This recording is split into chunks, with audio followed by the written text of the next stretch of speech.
Hi అండి. ఒక కడుపు నిండిన పండితుడు పట్టు పీతాంబరాలను కట్టుకొని ప్రవచనాలు చెప్పుకుంటూ గరికపాటి గారు మీరే.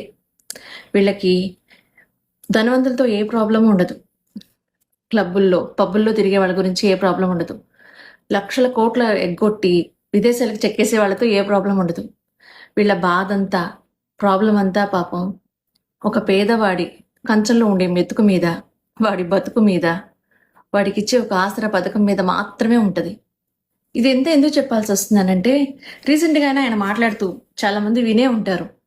పిల్లలకి కోడిగుడ్లు పెడతారు. ఎందుకండి వాళ్ళకి మధ్యాహ్నం? వాళ్ళు చదువుకోవడానికొచ్చారా? తినడానికొచ్చారా? ఇన్ని మాటలు మాట్లాడుతా ఉన్నారు. అసలకి ఒక పేదవాడు తినే తిండి మీద ఎందుకండి మీకు అసలకి? ఒక వయసొచ్చిన తర్వాత మనం ఏమైనా మాట్లాడుతున్నామంటే విజ్ఞతతో మాట్లాడగలగాలి అనేది తెలియాలి అట్‌లీస్టు. ఒక ఒక కోడిగుడ్డు తినడం వల్ల వాడు శోభనం పెళ్ళికొడుకయిపోతాడా? చదువుకోలేరా? కొంతమంది అంటారు ట్యాబ్‌లు ఇస్తే పాడైపోతారు. తిండి పెడితే పాడైపోతారు. ఇంక వాళ్ళు చచ్చిపోతే బావుంటదేమో వీళ్ళ దృష్టిలో. పోను పోను ఏం మాట్లాడుతున్నాము, లేకపోతే గనక మన పిల్లలకుండే అన్ని వస్తువులు మన పిల్లలు పాడైపోరు.